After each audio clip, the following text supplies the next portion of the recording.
सरवण मुख़्तलिफ़ तंज़ीमनि सां तालके रखंदड़ असांजा अॻवान, असांजूं माइणियूं, असां भेनरियूं ऐं असांजा लाड़काणे जा जेके आहिनि रहवासी। अस्सलाम वालेकुम। जीए भुट्टो।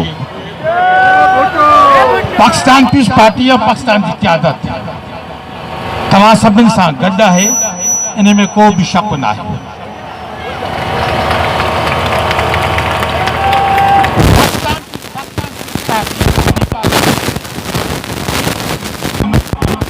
यह असांखे सुठी जेका है शहीद ज़ुल्फ़िकार अली भुट्टे साहब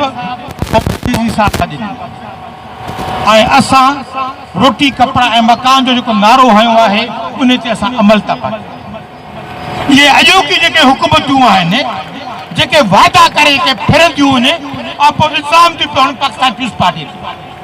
तव्हां पीस पार्टी खे तव्हां आज़मायो था पिया, 40 सालनि खां आज़मायो था पिया।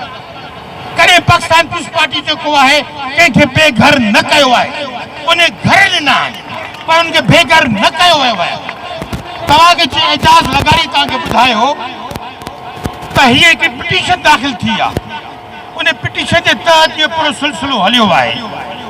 पूरे सिंध में जेके आहिनि 30,000 किलोमीटर जेके इरिगेशन जा बंद आहिनि, जेके कैनाल आहिनि, उहे 30,000 किलोमीटर अथव, 22,000 महल आहिनि।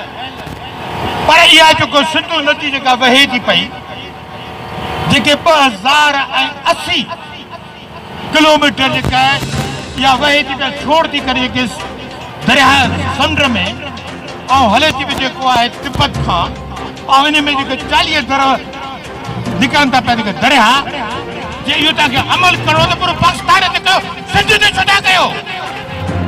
बारे में ॻाल्हाइण मां नाचीज़, मुंहिंजी का अहिड़ी हैसियत न आहे जो भुट्टे साहब जहिड़ी शख़्सियत लाइ ॻाल्हायां, पर इहो ज़रूरु चवंदुसि त भुट्टो साहब उहा शख़्सियत हुई जेको सिर्फ़ु न लाड़काणो न सिंध, पूरी पाकिस्तान ऐं पूरी दुनिया में सिंधियुनि लाइ हिकिड़ो एज़ाज़ ऐं वॾो नालो पैदा करण वारी शख़्सियत हुई।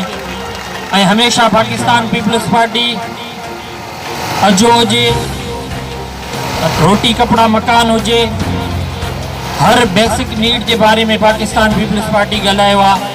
अॼु जे हिन तव्हांजे धरणे में पाकिस्तान पीपल्स पार्टी जा सभु दोस्त ऐं क़यादत अची करे इहो मैसेज ॾिनो आहे त असां तव्हां सां गॾु आहियूं।